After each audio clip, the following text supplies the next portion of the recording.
Hello and good evening, my golden pineapples of automotive wisdom. Yeah, that doesn't work, does it? Okay, moving on. As promised tonight, we're looking at the successor to the Porsche 906 we talked about last week, the Porsche 910. Those of you with some pre-existing knowledge of the other models in the family and the ability to count from 4 to 17 may be doing some mental math and preparing to point out the fact that a 907, 908, and 909 all existed before Porsche's jump to the 917 or 910 model designator, and you would be correct. However, for reasons that will be explained shortly, the 906 was succeeded directly by the 910, with Porsche finally taking the proverbial plunge and building the new car to non-road legal specifications, with Hans Mezger continuing as chief engineer. Porsche had ultimately had to compromise in its design for the 906, both to keep the car on the streets and Porsche's personnel off of them, using components originally ordered for a cancelled second production run of the 904. With their in-stocks finally sufficiently depleted, Piech and Mezger were able to go all in on designing the prototype they had wanted in the 906. The actual time elapsed from the debut of the 906 to the 910 was short, mere months in fact, typical of Porsche's frenetic pace of design iteration in the 1960s, and the outward appearance of the two cars is remarkably similar. Returning to the Uhlenwiller's Spider that they used to develop the 906, they rebodied it with a semi-coupe design that very closely informed the 910s. Here we come to the odd jump in the name. Sources differ, with the name either coming from the internal Porsche designation for the improved model, 906/10, or a contraction of the OV car's chassis serial number, 906010, or 906010.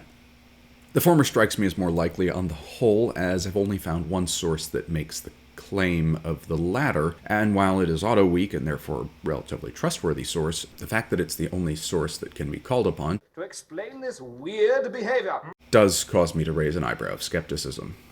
Potentially apocryphal origin stories for the incongruous name notwithstanding, the 910 was significantly improved over the 906 underneath. Retaining the basic structure, power plants, and transmission options, the steel tube frame chassis was reworked to also serve as a system of pressurized oil plumbing, obviating the need for a separate subsystem and thus contributing to further weight savings over the already bantam 906. The total weight for the coupe is generally given as 580 kilos or 1,278 pounds. The body changes were minimal, with the unstressed fiberglass panels and their general styling remaining, but the 906's gull-wing door design was rendered untenable, as the 910 was Porsche's first target-top prototype. Rather than implement a slightly inelegant compromise like the Gurney Bubble for taller drivers, or this very inelegant Ferrari solution for the 1970 Daytona 24-hour race, the roof was removed entirely, or rather entirely removable, another feature carried over from the OV car once it was rebuilt into a semi-coupe. The rear engine cover was redesigned as well, eliminating the diagonal plexiglass for a simpler cutoff design that opened backwards for ease of maintenance in the pits. Also easing pit work, as well as saving weight and improving general performance, was the long-desired swap away from the 15-inch five-lug road wheels from the 904 and 906 to 13-inch center-lock wheels with Formula One tires and uprated suspension to match. This marked the first use of center locks on a production Porsche, following the OV prototype's use of units originally built for, and to my knowledge bought from, Lotus.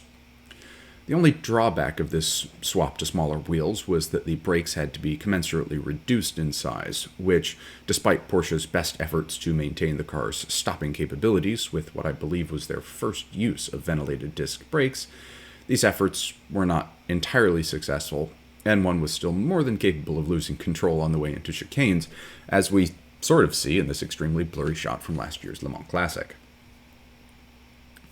The tube frame chassis redesign also greatly improved torsional rigidity, reportedly by as much as 25%, which can rarely hurt overall performance. Apart from in some early Grand Prix racers, see my W125 video for details.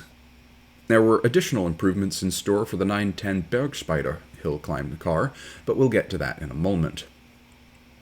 Power plants were also carried over from the 906, with the 2.2-liter Boxer 8 of the factory squads now making about 270 horsepower, at the continued expense of reliability over the more commonly used, horizontally opposed 6-cylinder derived from the 911's Zoom unit.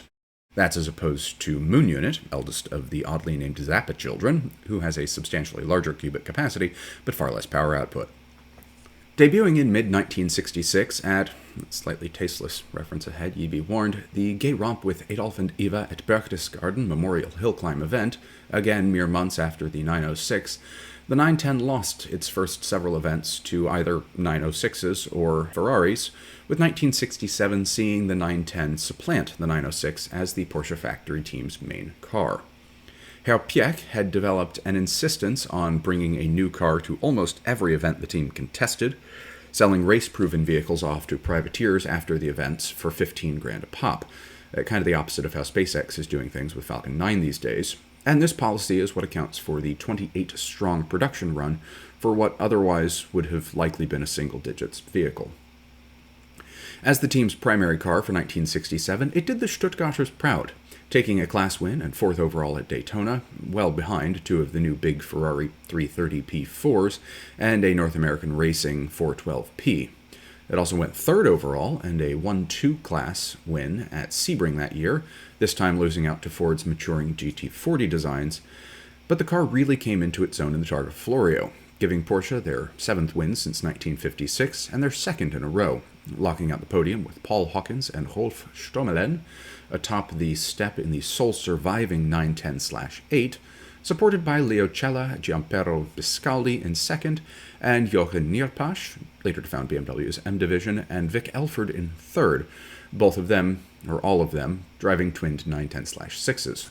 Despite competitive entries from Ferrari with both the 330 P4 and the Dino 206, several privateer Ford GT40s, Lola T70s, a factory Alpha T33, old channel favorites Jim Hall and Hap Sharp in their latest Chaparral creation, the 2F, and a partridge in a pear tree.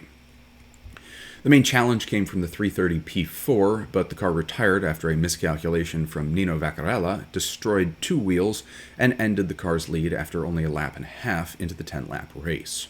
The arguable highlight of the 910's career, however, came in its 1-2-3-4 victory at the 1,000 kilometers of the Nürburgring, not in class, overall, the first time that Porsche had ever won the event outright, and proof that they were honing in on their perfect prototype formula, although it was still the 6-cylinder cars that actually granted them that victory. Le Mans in 1967 saw the debut of yet another new Porsche prototype, the 907, with the 910 taking on a supporting role for the first time, and it indeed supported the new 907 to a rather poetic 1-2 victory in the prototype 2-liter class, coming 5th, 6th overall, and followed immediately by a 906 that won Sport's 2-liter in 7th overall. So just to untangle that particular web of words, 907 came 5th, 907 came 5th, 910 came 6th, 906 came 7th, 1-2 in prototype, and 1st in sports 2-liter classes. 67. Le Mans is also, of course, most notable for being the start of a great tradition, when once and future President Dan Gurney sprayed champagne over the crowd for the first time as a victory celebration. It also stands as the 4th greatest distance achieved to date in the race, but I digress. That's more stuff for the History Part 3 video. For the 1967 European Hill Climb Championship, on the other hand, Porsche developed the Bergspeider, a fully open version of the 910 that put the car on a diet that probably would have been familiar to Solzhenitsyn. As I don't have any photos of the car, here's a stock photo. And here's a real photo. The tube frame chassis was thrown away and replaced with an aluminum replica. The brake calipers were titanium. This, at a time when working with titanium was ruinously expensive because you basically had to get it from the Soviet Union, and it has some very specific properties that even today are difficult to compensate for in a modern manufacturing environment. The brake discs were made of beryllium, which I think is the highest scoring Scrabble word we've had yet on the channel. The tiny fuel tank was made from the same magnesium alloy that had formed the body of the Mercedes 300 SLR. perhaps not such a good choice. It's called Electron for any of those of you interested. But all of this weight obsession and high technology caused the car, only run by the factory, and thus sporting the Boxer 8, to weigh in at a mere 450 cags, or 990 pounds at debut, with further refinements bringing it down to only 420 kilos, or 930 pounds. Which still isn't really liftable, but good lord, it's light for a car. I mean, that's 3 burly men could pick that up and move it about with relative ease. It was capable of 0 to 100 kph, or 0 to 62, in under 3 seconds. And in 1968, after Gerhard Mitter and Rolf Stommeln had dominated the 67 Hill Climb Championship, including their first win a mere week after the first chassis was completed, the Bergspider received that most forbidden of racing fruit: active aero. Porsche had also poached former Ferrari driver Ludovico Scarfitti away to drive a third car, as he had been quite literally the only man to best Porsche's entrance in either class in the championship in the preceding decade. But unfortunately, after finishing second between Mitter and Stommeln in the season's first event, he crashed during a training run at Rosfeld and became the first Porsche factory racer to die on track at the age of 34. Mitter went on to win that race, while Stommeln sat out. Indeed, Mitter won 7 of the 8 races of that season, but by the end of the year, the 910 stood ready to be eclipsed by the even lighter 909. Herren, Mitter, and Stommeln would also later meet their ends on track, Mitter driving a BMW F2 car at the Nürburgring in 1969, and Stommeln driving another Porsche, a 935 shared with Derek Bell at an IMSA event at Riverside in 1983. The 907 fully replaced the 910 as a factory car for the 1968 World Sports Car Championship, with privateers running the cars until 72 or 73, with unsurprisingly diminishing success. The last class victory for the car came at the Ring in 71. Of course, today they're absurdly valuable, as they're outnumbered not only by the preceding 904s and 906s, but also by their successors that have since passed into legend, the 59 produced 917s and the 91 962s that dominated Group C in the mid-80s. In fact, they match only the 956's production run of 28 cars, and outnumber only a small handful of Porsche prototypes from the 20th century, the 907, the 908 and 909, and the 936. That does bring us to the closing remarks for the video, but do stay tuned after this for another extra little video.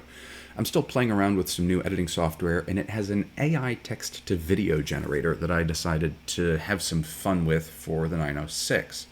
In fact, all of the next video that will premiere in a couple of minutes was AI generated. I provided ChatGPT with a writing sample and asked it to replicate the tone and content for a script about a new subject, in this case the 906. The editing software I provided with a brief voice sample to generate a voiceover from that script, and it provided all of the imagery from somewhere.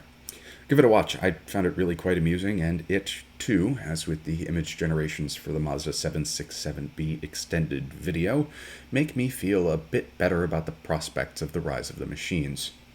Although I do have to admit, it did a pretty good job with the voice. Also, since YouTube has demonetized me, and quite frankly, fuck advertisements, for those of you who are US-based, if you've enjoyed any of the non-archival photos in this video and would like a printed copy and or to support the channel, there's a link down below to the Buy Me a Coffee platform, and for a nominal donation, I will be happy to print and mail to you the photo of your choice. Just put in the memo the video and timestamp, and I'll reply back to confirm the exact photo and get your mailing address.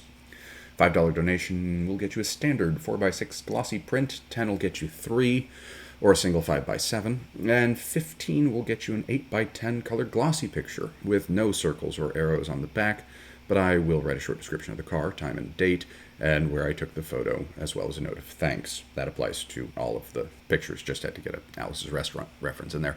If you'd like a larger size than that, or to confirm whether or not I have publication rights to a specific photo, go ahead and comment on the video with that photo, and we can figure something out.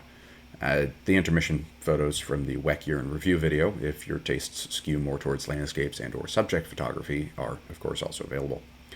Anyway, for this week's call to action not featuring the 3 sacred words of YouTube, Like, comment, subscribe. whenever life gets you down, dear viewers, and things seem hard or tough, remember the Anglo-American purpose in life is to make fun of the French.